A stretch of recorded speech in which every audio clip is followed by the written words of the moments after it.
having spoken about India, I am the foreign minister, so it would be remiss of me not to speak a little bit about the world. And as you say, I do believe something happened yesterday. Just a small thing. Yes.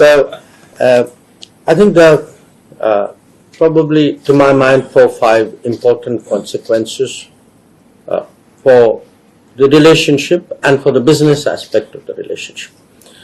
One, there was already a reordering of supply chains which was taking place. It is very likely that in view of the election results yesterday in the US, that this would accelerate.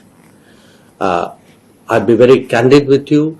I mean, some of it would certainly be somewhat disruptive, but we in India perceive it as an opportunity, because having kind of missed the manufacturing bus in the 1990s, early 2000s, we do think that this reordering of supply chain gives us a sort of second bite of the apple, and maybe this time around, starting with Apple, we are doing better than we were doing earlier. The second, there will be, in a way, more geopolitical hedging. What will inevitably happen as a consequence of policies which we can, at least those parts of it we can safely predict, will be many more of us would be seeking more relationships to keep, life stable. The third pertains to the digital side, and the digital side now pretty much covers everything. And what has happened, what has been happening and will continue to intensify is issues about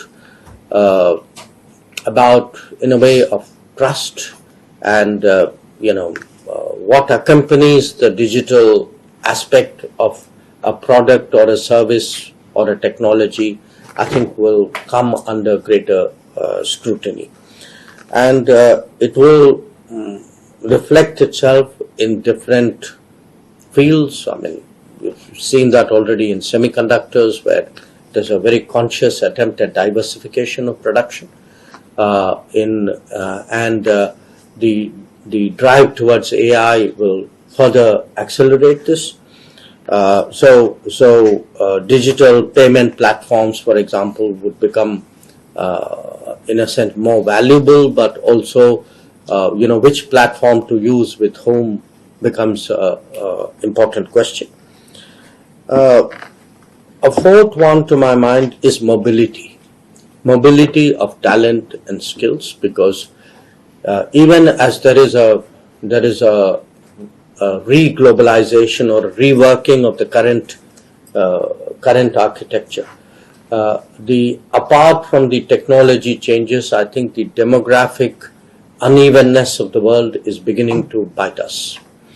That there would be economies where the demand would be high, the talents may not be plentiful, it could be different in other places, and what will happen, in a sense, is already happening, and I can, give you some very interesting numbers here, is we will be moving, my guess is perhaps in the next few years, to a much more integrated global workplace. That many countries, and it'll be, to my mind, even a United States under Donald Trump, will make a distinction in immigration and mobility. That for them, economically justified mobility will have to be fostered, while those where the economic value is less or negative will have to be managed. So this is going to be, in fact, I tell my colleagues in foreign policy, I actually think for us, at least in India, it's going to be one of the top 3 priorities. That how do you create and manage and optimize a global workplace? Now the global workplace doesn't mean that the talent alone has to move. Businesses can move as well.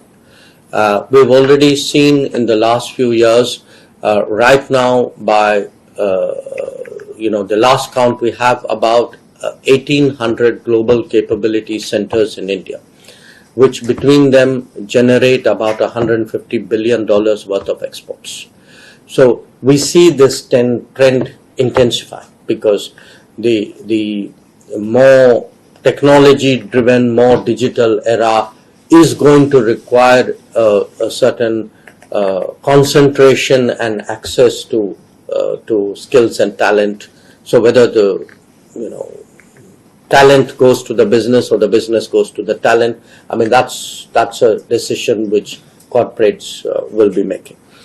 And finally, we do think that again, politics notwithstanding, the world will be greener. That while the pace of the greening of the economy may vary, definitely if one looks today, I mean, we are certainly taking a big bet on green hydrogen, on green ammonia. We are thinking of green shipping corridors. Electric mobility is already upon us. We are looking at biodiesel. In fact, that's something we are pushing very strongly at sustainable aviation fuel. So that whole world is green steel. I mean, these are going to come. Politics or no politics, it may come faster, it may come in some countries more than other countries, but it will actually not stop as a global trend. So these, to my mind, would be the geopolitical factors we have to contend with, and which our relationship. Now we can either sit back and watch it, resist it in some cases, or leverage it in many cases. I mean, that choice is up to us. We as relationship managers, all of you as enterprises with a stake in it. So that's the broad picture. One last word. As I said, it helps when you are re-elected. It helps even more when you're re-elected twice.